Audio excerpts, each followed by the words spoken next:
Éveiller les consciences, stimuler l'envie d'agir pour un tourisme à impact positif. Expérientiel est un podcast indépendant qui explore les leviers d'action nécessaires pour repenser le modèle actuel du tourisme et répondre aux défis futurs du secteur. Notre objectif est d'inspirer et de sensibiliser aux pratiques responsables dans le tourisme en partageant des exemples concrets de réussite et de défis à travers l'histoire de femmes et d'hommes visionnaires, engagés, qui partagent leurs recherches, leurs pratiques, leurs solutions, leurs doutes et leurs apprentissages. Ce sont de véritables passeurs d'expérience et de savoir. Pour continuer l'aventure expérientielle, nous avons besoin de votre soutien. C'est très facile.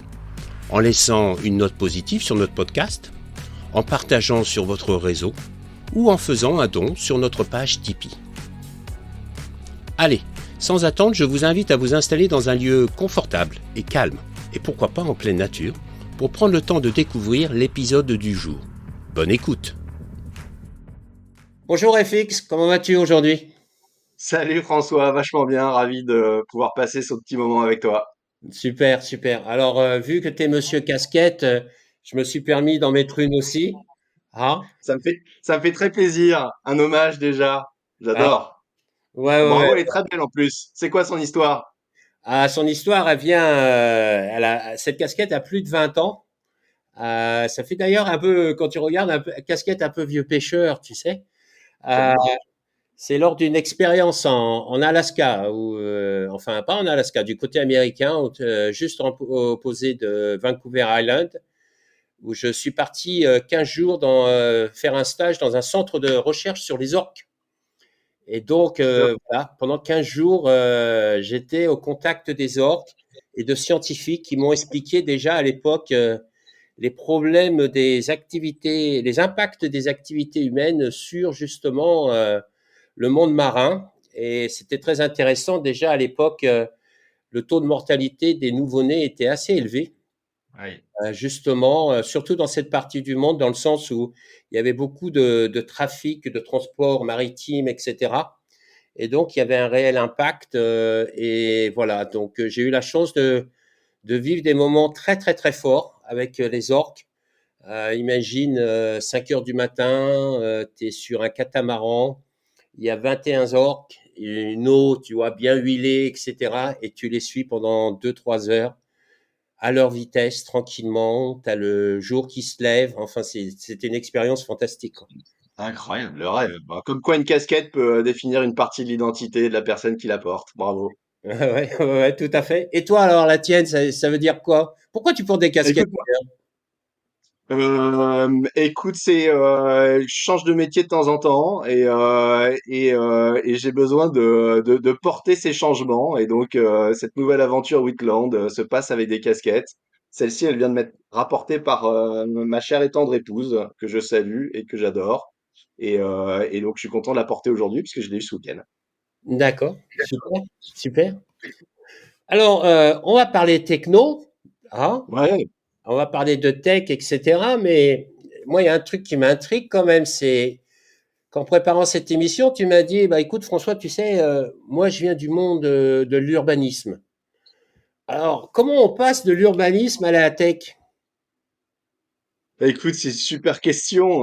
T'as deux choses. T'as la vie qui te pousse à rencontrer des gens et comme t'es un peu curieux, bah tu te poses des questions et t'avances. Mais en vrai, je pense que je fais la même chose dans la tech que ce que je faisais quand j'étais urbaniste, qui est de d'essayer de comprendre comment est-ce qu'on vit ensemble, à quoi ça ressemble un territoire d'expression, d'échange, de partage, de travail évidemment, de passion, et qu'aujourd'hui, je le dis parce que on peut se poser ces questions-là. Moi, je reste ancré fondamentalement. Je suis un terrien. Moi, j'ai vécu à la campagne toute ma jeunesse. J'ai rencontré beaucoup de gens. J'ai quand même pas mal voyagé. J'ai vécu à l'étranger. Mais je pense que la vie réelle est l'ultime expérience qu'un homme, parce qu'il est ainsi fait que il faut matcher plein de sens pour que l'émotion soit totale. La vue, le toucher, l'ouïe, ce petit vent qui vient de caresser la joue, tout ça, c'est très important. Et on remplacera jamais ça dans le monde digital. Pour autant, il y a des nouveaux territoires qui se développent avec cette évolution digitale. Et je pense qu'il faut en faire quelque chose d'intelligent. Et ça, c'est vraiment ce qui m'a passionné. Comment est-ce qu'à partir d'un nouvel outil, on crée des nouveaux territoires qui sont des territoires d'expression, des territoires d'échange, de rencontres, de connaissances, d'expériences. Et j'essaye d'appliquer ce que j'ai appris d'abord et appliqué après dans le monde réel, dans ce monde digital. Alors, la première fois qu'on s'est rencontrés, c'était sur le ton de l'humour et de la rigolade. Et on a Ça me sympa, surprend. Te hein? connaissant maintenant un petit peu, ça me surprend. Ouais, ouais, ouais. Et d'ailleurs, j'étais pas tout seul, j'étais avec Chloé aussi, Chloé Rezlan, qui m'accompagne tous les mois à faire un épisode de podcast justement sur le côté juridique dans le tourisme. Et puis, à un moment, bah, je t'ai posé la fameuse question, je t'ai dit, ah, bah, qu'est-ce que tu fais, etc. Et puis, tu m'as répondu, et c'est pour ça que tu es là aujourd'hui, c'est que les explications que tu m'as données, elles étaient compréhensibles. C'est-à-dire que j'ai pratiquement tout compris. Ça ne veut pas dire que je me D'ailleurs, suis... tu mets une énorme pression là. Tu me mets une pression gigantesque là. Mais je le fais exprès, hein. Non, mais en plus, Mm, c'est mm. vrai, hein. C'est vrai. Je veux dire, j'avais compris ce que tu me disais parce que je trouve que souvent, quand on parle de la tech, avec ces geeks de la tech, ils t'expliquent quelque chose et là, tu ressors de là-dedans. C'est un peu, tu sais, comme avec les avocats ou avec les docteurs, quoi. Tu sais plus si tu es malade ou pas, si tu es guéri ou pas, et c'est inquiétant. Alors, comme un accord en commun, hein, on a décidé que moi, je vais jouer le parfait citoyen qui connaît que dalle en informatique, et c'est vrai en plus, donc je ne vais pas avoir trop de problèmes dans ce rôle. Et puis toi, tu vas essayer de nous expliquer. Ça te va? Allez, on va tenter. Je vais faire de mon mieux. Ok, allez, on y va alors. Écoute, moi j'entends parler de métaverse, de NFT, de blockchain, d'intelligence artificielle. Ça veut dire quoi tout ça? Qu'est-ce que c'est exactement, tous ces nouveaux outils, tous ces nouveaux développements technologiques qui arrivent et qui Bien sont là sûr. d'ailleurs. Ouais, qui sont là. Bah déjà, tu l'as dit, et ça c'est pour moi hyper important, c'est que ce ne sont que des outils. Et donc, on n'est pas en train de réinventer la roue, on est juste en train d'essayer d'améliorer un peu les choses. L'histoire de la tech, et on va parler plutôt du web en réalité, a déjà, est assez courte hein, par rapport à l'humanité, évidemment, mais a déjà quelques décennies. Et en fait, chaque décennie a amené un nouveau type de web. Au départ, on ne faisait que s'informer, hein. Il y avait un site internet, des gens écrivaient un site sur leur site internet et certains le lisaient. Alors après, on a mis un peu d'audio, on a mis un peu de vidéo, mais en réalité, c'était ça. C'est ce qu'on appelle le web. Après, tu as eu un deuxième web qu'on appelle le web 2. Et c'est le web où on a vu arriver ces grandes plateformes, ce qu'on appelle les GAFA, tout le monde comprend, les grands méchants du moment, qui eux ont permis ce qu'on appelle l'interactivité. C'est-à-dire qu'il n'y avait pas que des gens qui écrivaient des contenus et d'autres qui les lisaient, c'est-à-dire qu'on pouvait construire des choses ensemble, on pouvait interagir ensemble. Et c'est comme ça qu'arrivent notamment les grands réseaux sociaux qu'on connaît tous. Euh, Intérêt, c'est que ces réseaux sociaux ont permis les échanges. Inconvénient, c'est qu'ils ont un business model qui est basé sur de la publicité et que donc ils ont commencé à préempter des audiences et ce qu'on appelle la donnée, hein, la data. Et donc, qui a commencé, et ils ont pris un pouvoir tel qu'à un moment, on commence à se poser la question de est-ce qu'on n'est pas en train de donner trop de pouvoir à quelques personnes. Quand on voit l'impact d'un Elon Musk sur la guerre en Ukraine actuellement, puisqu'il leur fournit Internet, c'est-à-dire que les États ne sont plus capables de faire ça, ce sont des entreprises privées qui le font. On peut se poser des questions. Et donc arrive ce troisième temps du web, qui est un web que l'on veut redécentraliser. Donc le web 2, c'est le moment où on a tout centralisé. Ces grandes entreprises ont tout centralisé autour d'eux et décident des règles, tout seul, sans aucune contrepartie. Le Web 3, il revient à l'idée première du Web 1, c'est-à-dire où tout le monde va être en mesure de garder ses datas, on va mettre de la transparence, on va mettre de la communauté dedans.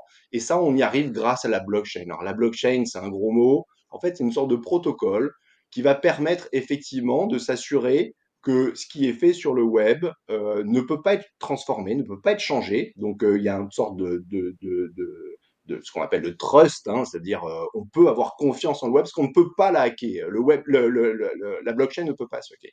Et deuxièmement, on va mieux redistribuer la valeur créée. Et ça, c'est du coup pour moi cette promesse du Web 3 qui commence à être un petit peu installée, on en parlera peut-être après. C'est la promesse de pouvoir mieux distribuer, mieux redistribuer la valeur qui est créée sur le web, arrêter de faire en sorte que quelques plateformes préemptent tout, mais qu'au contraire, on puisse tous en profiter de manière égale en fonction de ce qu'on y met. Donc la blockchain, elle est un moment de changement profond dans l'histoire du web, elle est devant nous, et sur cette blockchain va se créer un certain nombre d'outils. Les NFT en font partie. Alors les NFT ont très mauvaise presse parce que les NFT se sont développés très fortement avec ce qu'on appelle les NFT art. Hein, et donc ça a été un moment très spéculatif il y a 2 ans, grosso modo, où on a cru qu'une œuvre d'art que l'on mintait sur la blockchain, ou que l'on venait intégrer sur la blockchain, pouvait avoir des valeurs incroyables. Donc des gens sont mis à acheter ouais, tu as une question, excuse-moi. Ouais, c'est quoi la NFT? Ça veut dire quoi? Alors c'est un non-fungible token. C'est un asset digital que l'on va minter, donc que l'on va ancrer dans la NFT et qui va devenir unique. Au départ, on n'y a mis qu'un contenu plus ou moins artistique. Et il y a eu cette spéculation dessus. Et ça, finalement, c'est très peu intéressant. Et ce qui est monté très vite est redescendu aussi vite. C'est pour ça que ça a mauvaise presse. Nous, on pense qu'il y a un intérêt très fort parce qu'en réalité, c'est ce qui va permettre à des gens de se reconnaître comme faisant partie d'une même communauté. Si je suis propriétaire d'un NFT, tu es propriétaire d'un NFT autour d'une cause, autour d'un territoire, autour d'une société, alors je vais pouvoir déjà prouver que je fais partie de cette communauté-là, mais surtout avoir des utilités concrètes, soit dans la vraie vie, soit dans la vie digitale.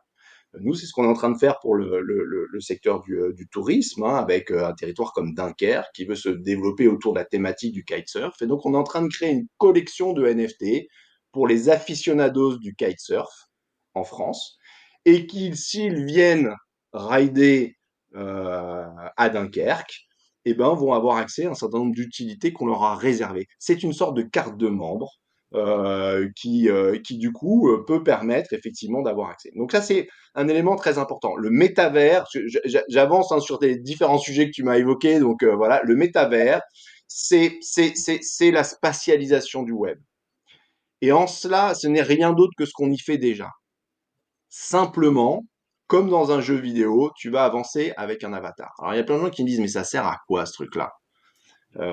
En réalité, c'est un petit peu plus profond que ce qu'on pense. Bien sûr, les gens disent OK, c'est un jeu vidéo, merci, au revoir. Moi, je dis non, c'est une autre façon d'évoluer dans un contenu.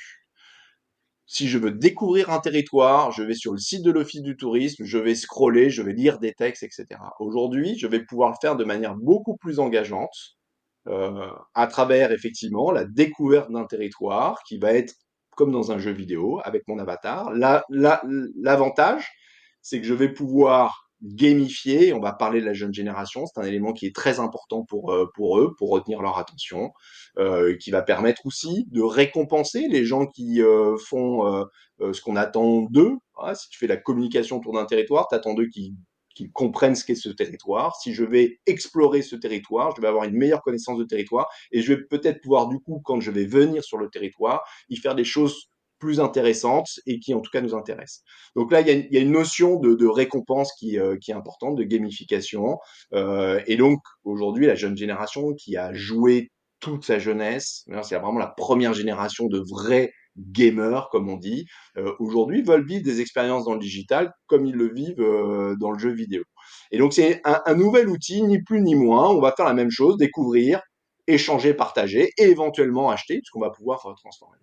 Le dernier élément, et après tu me diras sur lequel tu veux qu'on revienne plus largement, c'est l'intelligence artificielle. Et ce qu'on appelle notamment Generative AI, donc l'intelligence artificielle générative. Ça, c'est le nouveau gros changement aussi dans le web, qui peut parfois inquiéter, qui va, à mon sens, rendre tout plein de services, y compris dans le secteur du tourisme. Donc moi, je vois une énorme révolution arriver avec ça, qui va d'ailleurs peut-être en partie venir s'agréger avec le sujet de blockchain et de Web3 dont on a parlé. Là, l'intérêt, c'est effectivement de pouvoir permettre de rendre accessible un certain nombre de connaissances sous forme de conversation, par exemple, ou des gains de productivité pour des gens qui ont des tâches répétitives. Dans le tourisme, il y en a plein. Répondre toujours à la même question, où je peux trouver les toilettes quand je suis à côté de l'office du tourisme, où est-ce que je pourrais déjeuner, voilà, mais aussi où est-ce que pourrais découvrir quelque chose que peu de gens ont découvert jusqu'à présent. Et donc là, il y a une capacité de créer, on connaît tous le chatbot qui avait d'énormes limites. Là, tout d'un coup, avec l'intelligence artificielle générative, on va pouvoir rentrer dans de véritables conversations et du coup, à travers ces conversations, pouvoir proposer des activités pour pouvoir éventuellement un petit peu déconcentrer le touriste qui parfois a tendance à vouloir aller toujours au même endroit pour faire la même photo. Ok, super. Ben, merci beaucoup pour ces explications. Euh, donc, métaverse, NFT, blockchain, intelligence artificielle. Tu as touché déjà du doigt ce que on pouvait faire avec la NFT, pardon, sur les territoires, etc. Les autres outils, comment ils peuvent être pertinents justement pour une activité touristique? Tous ces outils sont utiles potentiellement pour des activités touristiques. Ça ne veut pas dire que dès demain, tout le monde va les mettre en place. Il faut choisir un peu les outils qu'on... Moi, un élément que j'ai peu dit encore, c'est qu'aujourd'hui, il y a une génération de jeunes, ce qu'on appelle la génération Z, ces gens de 18 à 25 ans, qui ont créé une vraie rupture culturelle dans leur façon de consommer le digital. Euh, Aujourd'hui, un jeune a vraiment une double vie. Ça ne veut pas dire qu'ils font pas la différence, mais ça veut dire qu'ils ont une vie dans le monde digital et ils ont une vie dans le monde réel. Parfois, ces deux vies coïncident assez bien, parfois sont complètement dissociées.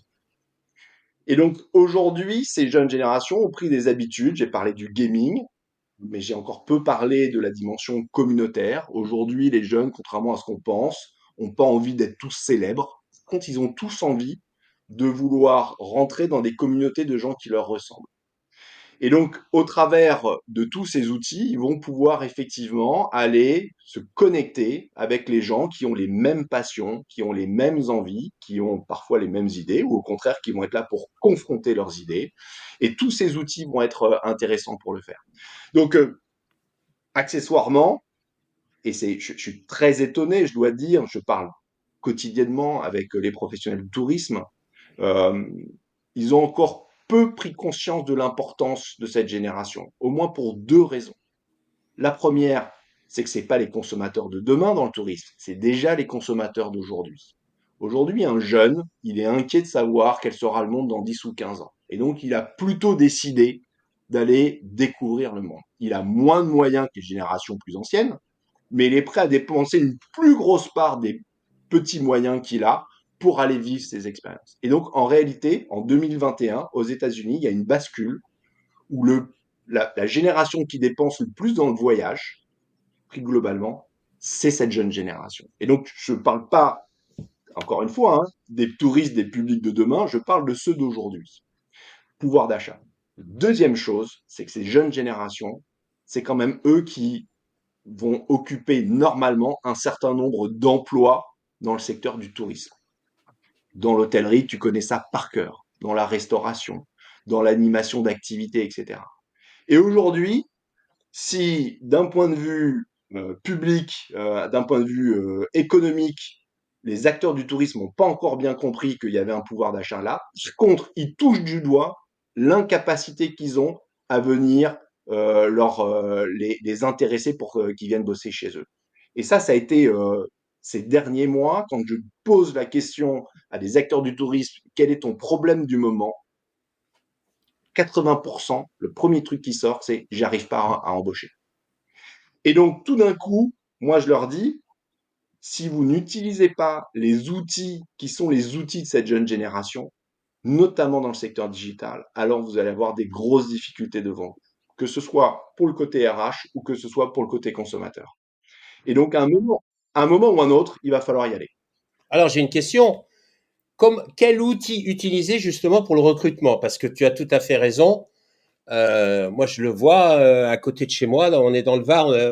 Je veux dire, c'est même pas la saison et déjà, il y a des restaurants qui ne peuvent pas ouvrir certaines heures ou certains jours par manque de personnel.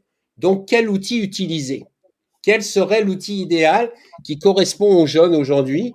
Est-ce que c'est le blockchain, les NFT? C'est quoi? Alors, évidemment que l'outil suffira pas, hein. Faut être sûr de leur proposer des conditions de travail acceptables, un salaire raisonnable, etc., etc. Mais si tu veux pouvoir les toucher, il faut effectivement créer la capacité de fidéliser, avoir des outils où tu vas pouvoir communiquer en direct. Ils vont pouvoir échanger entre eux, s'arranger entre eux, etc. Et donc ça, ce sont des outils communautaires. Et donc, au travers d'une plateforme, par exemple, de web spatial, hein, de métavers, ça peut être un endroit où assez facilement tu vas pouvoir présenter les conditions de travail que tu vas proposer, voir comment les choses vont s'organiser. On va pouvoir recruter. Les gens vont pouvoir échanger entre eux, avoir une sorte de fidélité avec ce personnel-là. Et donc, si tu viens plusieurs saisons, tu vas avoir ton NFT qui va level up, comme on dit, hein, qui va améliorer, qui va te permettre peut-être d'avoir quelques heures en moins, peut-être d'avoir quelques jours de congé en plus, etc. C'est-à-dire comment est-ce que tu fidélises et tout ça, ces outils-là sont là pour venir marquer ces éléments-là. J'ai ce NFT qui prouve que j'ai déjà fait une saison, deux saisons, trois saisons, comme une carte de membre en réalité. Et je vais pouvoir faire valoir des utilités particulières grâce à ça. Donc, tu as plusieurs choses. Tu as donc la dimension communication. L'élément, l'avatar conversationnel qui se cache potentiellement derrière l'intelligence artificielle générative et un super outil hyper puissant. Moi, je suis un jeune, je sais pas quoi faire. Il est 22h30. Tiens, je me dis qu'est-ce que je pourrais faire comme boulot cet été. Euh, qui me répond au téléphone? Personne. Je mets en place un avatar conversationnel qui va savoir exactement le type de poste que je peux proposer, les avantages si on vient bosser chez toi, etc. Et je le mets en ligne. Et une personne qui tout d'un coup se dit tiens, peut-être que je pourrais aller bosser là-bas, mais à quoi ça ressemble? Il va pouvoir discuter avec un avatar, hein. Évidemment, c'est pas une vraie personne, hein. C'est un robot. Mais en réalité, ce robot va être parfaitement entraîné avec un ton de voix, avec une personnalité. Si tu veux aller travailler dans un grand hôtel ou si tu veux aller travailler dans un resto de plage, ce n'est pas la même tonalité que tu vas donner. Aujourd'hui, on est capable de faire tout ça. Et donc, ce sont ces outils de communication que les jeunes ont l'habitude d'utiliser. Et si tu ne les mets pas en place, en fait, tu n'arrives pas à les toucher en réalité. Et donc, il y a cet effet vraiment de bouche à oreille qui aujourd'hui se passe, et c'est peut-être triste à le dire, mais c'est une réalité, donc il faut l'intégrer, plus par des questions d'algorithme que par des questions de réalité d'échange. Ou en tout cas, ce sont des éléments complémentaires. Donc l'histoire du CV sur papier ou digital, c'est en train de disparaître maintenant. Et c'est plus, je pose une annonce et j'attends que ça vienne et que je regarde les CV. Mais au contraire, j'essaye de faire la promotion de mon entreprise, ok, et de montrer la beauté et la réalité de mon entreprise et les avantages de façon visuelle aussi, d'après ce que j'ai compris. Hein. Et donc, c'est plus ou moins, ça revient à ce que tu dis, de donner une expérience de vie. Exactement. Moi, le pouvoir aujourd'hui, hein, dans le secteur de l'emploi, dans le tourisme, le pouvoir a changé de main. Quand avant, un employeur se préoccupait pas trop de savoir quel était son canal d'acquisition de nouveaux salariés, parce que de toute façon, il y avait tellement de gens qui voulaient bosser chez eux qu'ils trouvaient du jour au lendemain et ils pouvaient licencier dans la seconde, ça lui posait pas de problème. Moi, j'ai vécu ça hein, quand j'étais étudiant, j'étais en Angleterre à Oxford. Et tu prenais un boulot, tu te faisais virer 3 jours après, et le soir même, tu rebossais dans le resto d'à côté. Donc, très simple. Aujourd'hui, c'est plus ça. Et donc, effectivement, il faut créer les conditions de pouvoir aller chercher les jeunes sur les canaux qu'ils utilisent. Et il faut savoir se vendre un peu. Ça fait partie de la vie des entrepreneurs en réalité. Moi, je le suis et je sais très bien. Si je sais pas aller chercher mon personnel sur les bons canaux, et ben j'y arriverai pas, et ils viendront pas, etc. Donc, tu as évidemment des sujets de valeur, des sujets de qualité d'emploi, etc. Mais tu as aussi simplement, trouvons les bons outils, les bons canaux pour aller échanger avec eux. Et n'essayons pas, ça c'est un gros sujet autour de la jeune génération, on ne les fera pas rentrer dans nos cadres. Et je pense que tant qu'on n'a pas compris ça, on n'a rien compris à cette génération et ça va être très compliqué. Malheureusement, aujourd'hui, il faut plutôt voir les choses à l'inverse. C'est-à-dire comment est-ce que je comprends cette jeune génération, quelles sont ses valeurs, quelles sont ses attentes, et comment on fait pour aller faire en sorte de créer les conditions pour ils viennent chez nous. Moi, tu sais, en tant qu'entrepreneur dans la tech, du personnel, on a des gens qui nous adorent, qui adorent ce qu'on fait et qui pour autant, au bout de 18 mois, décident d'aller vivre une autre vie. Et moi, je pense que l'outboarding, tu vois, on parle d'inboarding et d'outboarding, hein, quand un salarié arrive, en général, on fait tout en sorte pour que ce soit génial, et qu'il soit hyper content, hyper bien accueilli, et on s'intéresse peu du moment où il sort. Et en fait, je pense que c'est tout l'inverse. Moi, j'ai toujours encouragé un jeune qui partait, qui décidait d'aller, là, ce soir, j'ai un pot de départ chez Skyboy. La personne part en Nouvelle-Calédonie pour aller vivre une nouvelle vie et j'encourage ça absolument. Et ça fait partie des valeurs qu'on doit porter dans une entreprise. Et derrière, ça permet en fait à ces gens de recommander auprès de leurs amis, auprès de leur propre communauté, l'intérêt qu'ils pourraient avoir et le plaisir qu'ils pourraient avoir à venir bosser chez nous. C'est pareil dans le secteur du tourisme. Alors, tu sais que bon, moi, j'ai une sensibilité pour ce que j'appelle le tourisme à impact positif, hein, et je pense que c'est important de prendre ça en compte. Et puis surtout que il y a quand même la tech a quand même une image qui est pas forcément positive, etc. Euh, Justement, quels sont avec des outils comme ça, quels sont les impacts que ça peut avoir sur un tourisme positif? Moi, ce que j'ai compris, c'est que bah, si je regarde le métaverse, c'est peut-être une ouverture justement à découvrir des lieux qui ne sont pas forcément accessibles pour des personnes dans des situations qui ne sont pas économiquement viables, d'aller découvrir ce qui se passe en dehors de chez eux à travers le métaverse et de découvrir et d'apprendre et vraiment de s'ouvrir l'esprit. Le blockchain, ce que j'ai compris aussi, c'est qu'il y a une question de crédibilité, mais il y a une question d'équité aussi qui est très importante. Est-ce qu'il y a autre chose? Est-ce que ce que j'ai dit d'ailleurs est correct? Et est-ce qu'il y a autre chose aussi qu'on peut imaginer comme impact positif? Ouais, énorme sujet, évidemment. Donc la première chose, c'est de dire que moi, je resterai humble sur ces sujets-là. Aujourd'hui, personne n'a la recette parfaite et on l'espère tous, mais donc voilà. Donc, moi, mon sujet, c'est comment est-ce que ce que je crée euh, aura un impact positif par rapport à ce qui existe, pas forcément par rapport à ce qu'il faudrait absolument qu'il soit fait. Voilà. Parce qu'aujourd'hui, cette solution-là, on l'a pas encore. Donc, la première chose, c'est de dire que nous, on a utilisé des blockchains qui aujourd'hui sont attentifs effectivement à la consommation carbone. Donc nous, par exemple, la blockchain qu'on utilise, c'est une blockchain qu'on appelle Polygon. Polygon est aujourd'hui neutre en carbone. C'est-à-dire que notamment, elle compense en partie, ce qui n'est pas idéal, mais qui déjà est important. Donc nous, quand on peut on choisir un outil qui est plus durable, on le fait et évidemment, c'est un élément extrêmement important pour nous, notamment parce que nos publics jeunes générations sont attentifs à ces sujets-là aujourd'hui beaucoup plus que ce qu'on croit. Donc ça, c'est un premier élément. Le deuxième élément, c'est de dire que comme ce sont des outils, ça va dépendre de ce que tu en fais. Donc moi, je crois que le métavers, cette spatialisation du web, est d'une certaine manière beaucoup plus soutenable que ce que nous proposent aujourd'hui les réseaux sociaux, qui nous poussent notamment à un scroll à l'infini.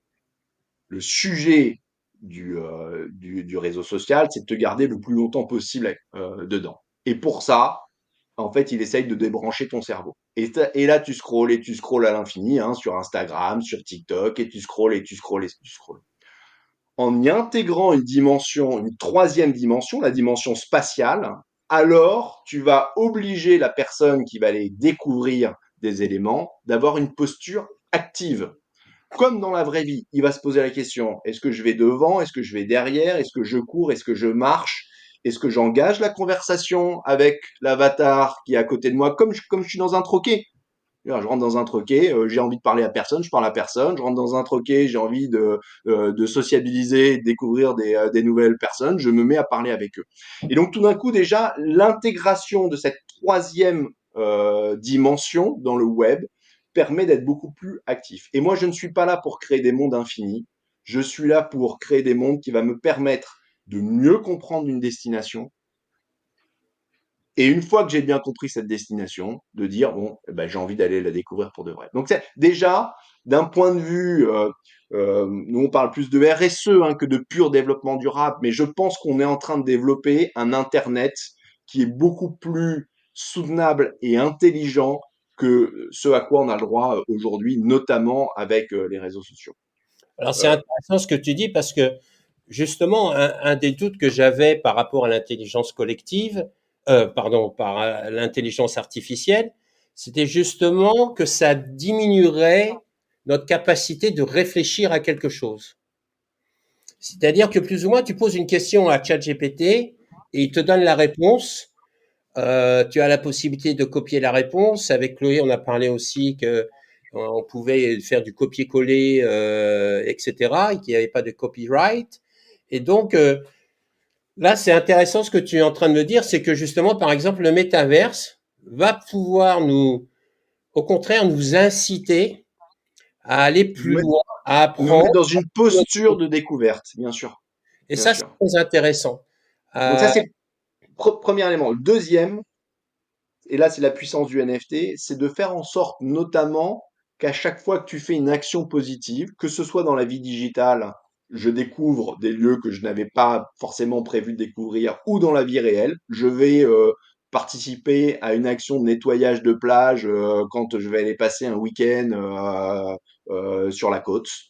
Et ben ce NFT va pouvoir me créditer d'actions positives, et plus je vais monter, plus un territoire va dire je veux récompenser cette action positive que tu as fait pour moi. Et donc va te donner une utilité, un discount, peu importe, une expérience exclusive. Je vais te faire monter dans un phare qui n'est pas accessible au public, mais parce que tu as une action positive pour moi, et ben je vais y aller. Et donc ça c'est un deuxième élément qui est pour moi très important et que le NFT facilite grandement, pas forcément besoin du NFT pour ça, mais qui va pouvoir faciliter parce que tout d'un coup, je vais créer mon identité de voyageur.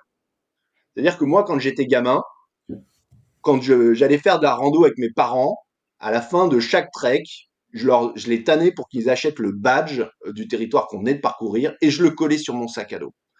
Et ben, je peux te dire que quand j'avais 14 ans, poser mon sac à dos sur la table de pique-nique dans un camping, j'en étais très fier. Et ben en fait, dans la vie digitale, il se passe la même chose. Les gens ont besoin de se créer leur identité dans la vie digitale. Et la multiplication de ces NFT, de ces badges, va permettre d'identifier quel type de voyageur je suis et de pouvoir me reconnaître dans cette communauté de voyageurs qui a les mêmes intentions. Donc ça, c'est un deuxième élément qui est très important. Le troisième, c'est celui que tu as évoqué quand tu parlais du métavers. Moi, je ne suis pas là pour remplacer le voyage. Je crois, je l'ai dit, à la vie réelle et je crois à la découverte et à la rencontre. Pour autant, on ne peut pas ne pas se poser la question aujourd'hui de notre impact sur le voyage. Et parfois, aller à l'autre bout de la planète pour quelques jours, ça a vraiment plus de sens. On le sait tous. Ça nous arrive parfois encore de le faire, mais on sait tous que ça a des limites. Et donc, pour autant, aller découvrir, mais comme je vais mater un docu sur Nat Geo en réalité, hein, je vais aller découvrir un territoire par cette représentation spatiale, où je vais pouvoir aller rencontrer des gens au travers leur avatar, des vrais gens, des populations qui y habitent, qui vont accueillir. En réalité, je suis prêt à le faire et peut-être même je suis prêt à payer pour vivre cette expérience si elle est très bien faite. Et tu sais, je reprends Stone Age, notamment avec Nat Geo, qui utilise le métavers parce qu'ils savent très bien qu'ils vont à un moment devoir limiter l'accès de Stone Age à un public qui est de plus en plus nombreux. Peut dire, ah bah c'est beaucoup moins bien. Bien sûr que c'est beaucoup moins bien qu'on a envie d'y aller, mais ça offre d'autres choses. Et notamment puisque tu es dans le digital, je vais pouvoir aller zoomer comme jamais sur une partie de ces pierres, par exemple, ou au contraire dézoomer, simuler la course du soleil tout au long de l'année autour pour voir comment le site réagit et pourquoi est-ce que le site est configuré comme ça. Et en fait, le métavers va même me donner une expérience que même sur place, sauf si je m'y installe pendant un an, je ne pourrai jamais vivre. Et donc tout ça sont des outils complémentaires. Je crois effectivement qu'il va y avoir, et on a commencé à le voir pendant le Covid, quand on a commencé à faire des live streams dans des musées. Imaginez le premier live stream au Louvre qui s'ouvre pendant le Covid. Dans la minute où ça s'ouvre, j'ai 300 000 Chinois qui se connectent à ce live stream. Pourquoi? Parce que ces gens-là ont envie de découvrir le Louvre, veulent vivre l'expérience du Louvre. Et pour autant, peut-être ne pourront jamais venir pour des raisons économiques, pour des raisons écologiques, pour des raisons sanitaires, peu importe. Donc effectivement, on a là derrière ces outils la capacité d'y aller. Pour ce qui est de l'intelligence artificielle générative et notamment l'avatar conversationnel, c'est une fabuleuse opportunité d'aller pousser les gens à aller vivre des choses qu'ils n'avaient pas forcément imaginées. Je décide d'aller à Etretat parce que Etretat, c'est mythique. Dans mon avatar conversationnel que j'ai moi-même programmé, je vais poser des questions. Tiens, qu'est-ce que je pourrais faire si je viens tout un week-end? Et là, je vais pouvoir faire des suggestions. Mais en fait, va sur le plateau est extraordinaire, rentre dans ces fermes cauchoises, va découvrir ce que c'est que ces petits villages, etc. Et d'ailleurs, qui pourra rentrer découvrir, je sais pas quoi, un producteur artisanal, etc. Et donc, ça va être aussi une fabuleuse manière de venir suggérer à un touriste qui est avide en fait et qui parfois est un peu trop feignant pour aller chercher l'ensemble des infos, de assez facilement comprendre quel est profondément ce qu'il souhaite derrière un voyage, un séjour, et d'aller lui faire les bonnes recommandations assez facilement pour pouvoir lui éviter je viens passer 36 heures et ne bouge pas de la plage d'Étretat qui est formidable, absolument magnifique, mais aujourd'hui bien trop surfréquentée. Alors, j'ai une autre question.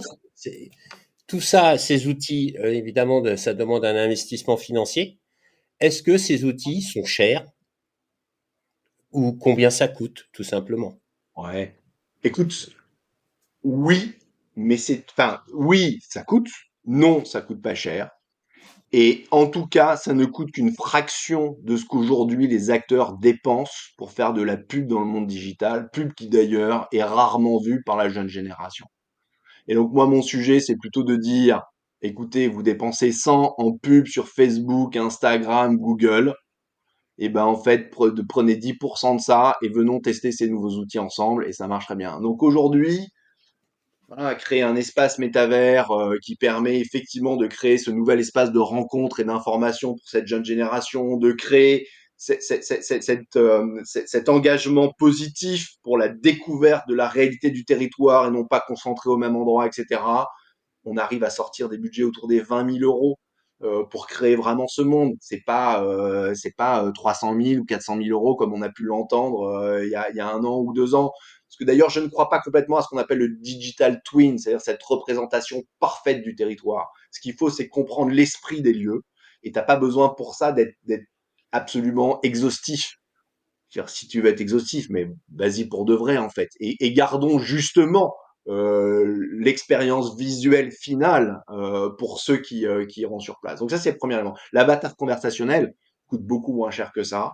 Peut être mis en place aujourd'hui. Nous, on a mis en place des outils chez Woodland qui, pour quelques petits milliers d'euros, peut permettre de lancer quelque chose de très très pertinent et qui va donner vraiment cette nouvelle identité au territoire, qui va lui créer cette tonalité de voix et qui va pouvoir lui donner ce savoir qu'il a emmagasiné parce que on parle de contenus qui sont créés par nos clients en réalité. Et ça se fait en quelques heures aujourd'hui. Donc c'est toute la puissance de l'IA générative qui permet aujourd'hui d'être très pertinente euh, à partir du moment où on a créé toute l'interface nécessaire. Ça, c'est notre boulot à nous. On va pas rentrer dans la technique, c'est pas le sujet. Ok, super. Bah écoute, merci beaucoup pour toutes ces informations. Maintenant, on va terminer avec la dernière question. Euh, J'ai qui... peur. T'as peur? Ah ouais, j'ai peur. Non, Faut non. jamais louper sa sortie dans ce genre de truc. Ouais, ouais, ouais, ouais. Non, j'avais travaillé sur un projet et puis on cherchait une question à la fin pour juste voir un peu ce que pensait la personne, pas seulement dans son domaine, mais en général. Et puis j'avais balancé comme ça, moi, sens ou essence. Et on m'avait dit, ouais, c'est nul ton truc, etc. Donc on a changé la question. Et puis là, bah, la question, elle est toute simple. Optimiste ou pessimiste? Résolument optimiste. Même si on se pose tous tout plein de questions. Optimiste pour deux raisons, à mon sens. La première, la plus fondamentale, c'est que moi qui travaille depuis des mois sur le sujet de la jeune génération, euh, je suis épaté par voir, pour voir à quel point aujourd'hui ils ont pris conscience d'un certain nombre de choses, de dysfonctionnement de la planète et veulent œuvrer contre. Ça ne veut pas dire qu'ils n'ont pas leurs propres contradictions, ça ne veut pas dire que voilà, mais en réalité, j'ai une foi immense envers cette jeune génération. J'ai moi-même des enfants issus de cette génération et je pense que ils se posent les bonnes questions euh, glo- dans la globalité. Hein, toujours difficile. La Gen Z, c'est pas. C'est le premier élément. Deuxième élément, je travaille dans la tech. Il y a plein de problèmes avec la tech, mais il y a pareil toute une génération d'entrepreneurs qui a décidé de travailler, hein, tech for good, ou en tout cas qui a décidé de s'impliquer dans utiliser la tech pour améliorer les grands défis de demain. Et ça à tous les échelons. La question de la santé mentale, la question évidemment environnementale, la question de l'emploi, etc. Et donc, je suis pas béat devant la technologie, mais je pense que avec cette génération d'entrepreneurs, si on arrive à bien bouger les moyens d'investissement, on doit pouvoir améliorer les choses. En tout cas, c'est la posture que je souhaite avoir pour les années à venir. Merci beaucoup, FX, pour cet échange très enrichissant. J'ai tout compris. Ah, génial. Merci François de m'avoir accueilli. Je suis hyper content. Si effectivement quelques personnes se disent bon, c'est pas que de la fumisterie tout ça, je serais ravi d'avoir contribué à ça. En tout cas, c'est une de mes missions aussi de pouvoir partager mon enthousiasme non BA au travers la tech et en particulier dédié au tourisme. Écoute, on va prendre une photo avec nos casquettes respectives. Avec ma casquette, j'adore, Hein. j'adore. Allez, un gros sourire. Allez, t'es prêt? Allons-y. Alors attends. Allez, voilà, Ah, c'est dans la boîte. respective. Top. En boîte. Super. Écoute, merci beaucoup. C'était vraiment génial. Et puis, n'hésite pas à me contacter s'il y a justement des nouvelles tendances qui pourraient intéresser le tourisme. Voilà, je trouve que la technologie, on peut pas l'ignorer. Ok. On peut apprendre justement à mieux la connaître, à mieux la comprendre, pour pouvoir se l'approprier et l'utiliser de manière intelligente, ok, tout en ayant conscience des enjeux actuels. Mais je veux dire, il ne faut pas ignorer un monde plus qu'un autre, etc. Mais vraiment travailler ensemble et comment on peut justement utiliser ça. Je trouvais que c'était intéressant par rapport à la métaverse de faire visiter un monde, etc. C'est-à-dire que oui, il y a l'enjeu économique, mais il y a aussi l'enjeu écologique où je veux dire, bah, peut-être que ça va faciliter dans des endroits qui sont vraiment surfréquentés, eh bien, de limiter les transports, etc. Donc, il y a des impacts positifs, etc. Merci beaucoup et je te dis à très bientôt et je te souhaite une très belle semaine. À très bientôt, toi aussi. Salut François. Salut. Nous espérons que cet épisode vous a été enrichissant et que nous avons pu semer des graines d'inspiration et d'action pour vous accompagner dans votre démarche vers un tourisme à impact positif. Pour rester au courant de toutes nos dernières actualités, suivez-nous sur notre page expérientielle sur LinkedIn, Instagram ou Facebook. À bientôt sur Expérientiel, le podcast du tourisme positif.